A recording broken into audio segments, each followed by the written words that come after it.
Haleluya, puji Tuhan, selamat pagi, salam sejahtera di dalam kasih Tuhan Yesus Kristus. Kita bersyukur pada pagi hari ini, kita ada sebagaimana kita ada, kita menikmati kasih karunia Tuhan, kita menikmati kemurahan Tuhan. Pagi hari ini kita akan menyiapkan hati kita untuk menerima kebenaran firman Tuhan. Saya mengajak kita berdoa. Allah Bapa di surga, di dalam nama Tuhan Yesus Kristus, kami datang kepada Tuhan, kami bersyukur kepada Tuhan pagi hari ini.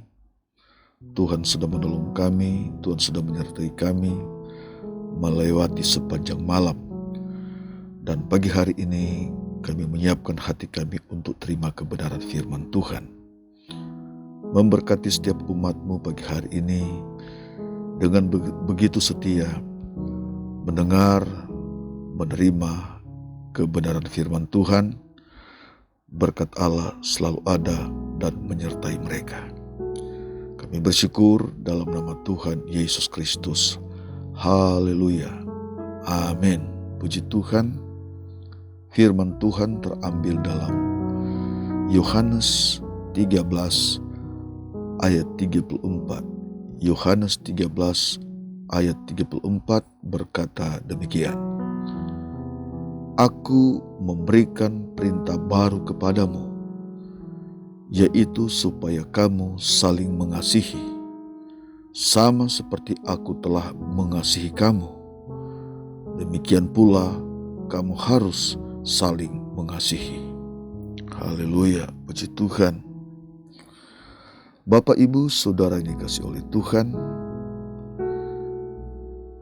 dalam kebersamaan Yesus dengan murid-muridnya, ada banyak hal yang Yesus ajarkan kepada murid-murid sebelum Yesus terpisah, terangkat ke surga. Dan salah satu pengajaran yang sangat penting, yang sangat mendasar, Yesus mengajarkan kasih atau saling mengasihi. Kenapa demikian, saudara sekalian? Karena Yesus berkata, kamu harus saling mengasihi karena aku telah mengasihi kamu. Karena aku telah mengasihi kamu, maka kamu pun harus saling mengasihi. Ini merupakan satu ajaran yang luar biasa, rahasia kerajaan Allah yang Yesus ajarkan kepada murid-muridnya. Saudara sekalian, kalau kita melihat, kita buka Alkitab yang adalah firman Tuhan, di situ Allah mengajarkan tentang kasih. Allah adalah kasih. Manusia sudah berdosa, manusia sudah jauh dari Allah. Dosalah yang membuat manusia terpisah dengan Allah. Namun saudara sekalian, Allah ingat akan manusia. Allah cinta kepada manusia. Dan Allah nyatakan kasih yang besar kepada manusia melalui suatu pengorbanan yang luar biasa. Yaitu Allah datang ke dalam dunia, Allah turun ke dalam dunia, Allah berinkarnasi menjadi sama dengan manusia. Allah memperkenalkan dirinya kepada manusia dengan tujuan untuk menyatakan kasihnya kepada manusia. Allah datang dan Allah berkorban, disalib, mati dan bangkit. Saudara, itu yang Allah sudah kerjakan, itu yang Allah sudah lakukan. Luar biasa yang Allah kerjakan kepada manusia ketika Yesus berada di dalam dunia ini. Saudara, Allah tunjukkan kasih-Nya kepada manusia. Bukan keadaan manusia itu baik, tapi Allah tunjukkan kasih-Nya kepada manusia tatkala manusia tidak baik, jauh dari Allah, terpisah dari Allah. Dan Allah datang ke dalam dunia untuk menyelamatkan manusia. Kalau kita baca dalam Lukas 5 ayat 31 dan 32, mengatakan, lalu jawab Yesus kepada mereka, ini dalam satu dialog saudara sekalian, lalu jawab Yesus kepada mereka katanya, bukan orang sehat yang memerlukan tabib, tetapi orang sakit. Aku datang bukan memanggil mereka yang benar, tetapi orang berdosa supaya mereka bertobat. Saudara sekalian, ini adalah pernyataan yang luar biasa dari Yesus. Dan ini Yesus sudah lakukan. Yesus sudah kerjakan mulai suatu proses penderitaannya. Proses penderitaan Yesus demi mengampuni. Darahnya tercurah demi mengampuni kesalahan manusia, dosa manusia, saudara sekalian. Dan kita pun bisa berkata begitu besar kasih Allah akan kita, akan kehidupan manusia. Saudara sekalian, kasih Allah yang besar, berbicara kasih Allah yang suci, kasih Allah yang mulia, diwujudkan melalui pengorbanannya. Dan saudara sekalian, Yesus mengajarkan kepada murid-murid, kepada gereja, kepada kita. Kalau Allah sudah mengasihi manusia, maka manusia pun harus saling mengasihi. Itu inti dalam pengajaran Yesus. Harus saling mengasihi. Saudara, kalau kita melihat fakta-fakta yang ada di dunia ini, manusia di akhir zaman, manusia penuh dengan keegoisan, saling menunjukkan kekuatan, yang kuat menyerang yang lemah, hidup dalam keserakahan, tidak merasa puas dengan keberadaan hidup yang ada, yang mereka miliki, suka melenyapkan yang lain, nyawa orang lain, dengan berbagi dalil, saudara sekalian. Benar-benar tidak ada kasih. Hati dan pikiran telah dikuasai oleh iblis.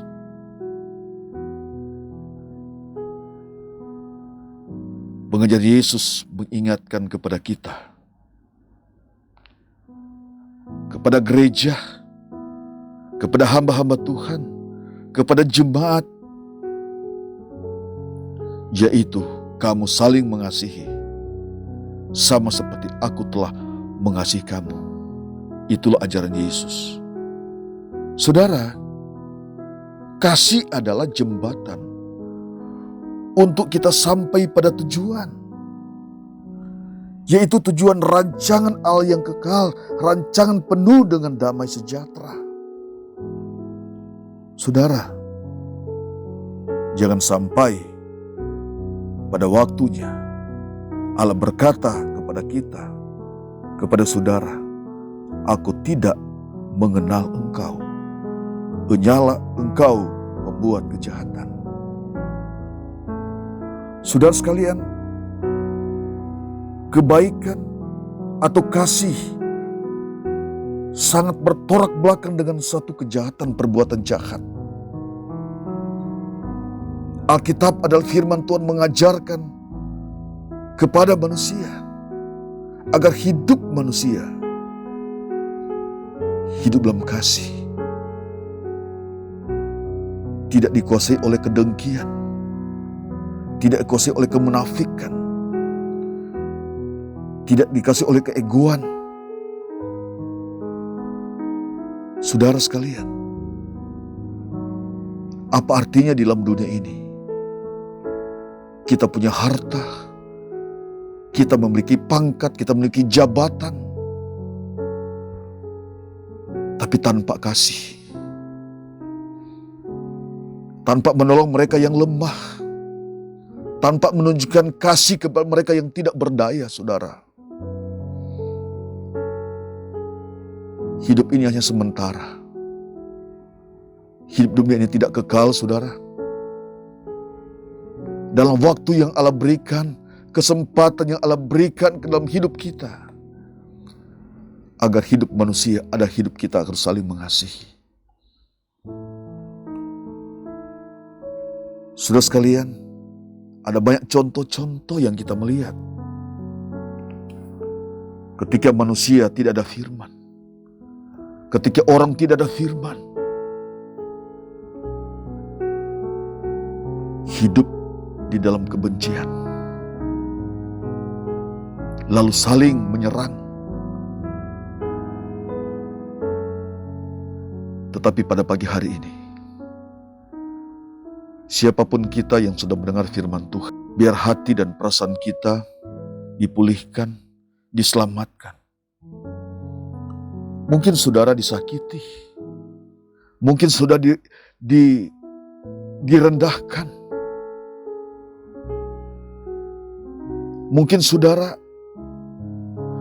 dibuat tidak adil di dalam pengalaman-pengalaman saudara. Perasaan geram, perasaan marah, sakit hati saudara. Saudara datang kepada Tuhan, saudara datang berdoa kepada Tuhan. Rendahkan hati, berdoa kepada Tuhan, membawa setiap pergumulan masalah kita kepada Tuhan. Ini saya Tuhan, biar hati ini dikuasai oleh firman, agar saya dapat mengasihi. Dan waktu yang Tuhan berikan dalam kehidupan kita, kita dengar firman Tuhan, kita berpegang pada firman Tuhan. Sama seperti Yesus ajarkan kepada murid-muridnya. Jangan sampai murid-murid tidak saling mengasihi. Harus saling mengasihi. Demikian kehidupan kita. Demikian kehidupan saudara. Apapun kehidupan saudara, Yesus menginginkan, mari kita hidup dalam kasih. Selama Allah masih memberikan waktu kesempatan kepada kita.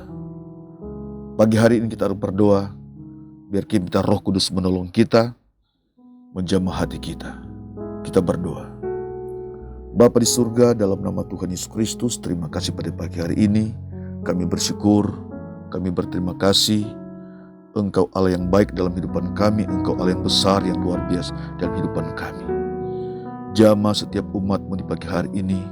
Hati mereka, perasaan mereka, pikiran mereka dijamah oleh Tuhan. Roh Kudus menjamah. Biar terjadi satu pemulihan. Kami mendengar firman Tuhan.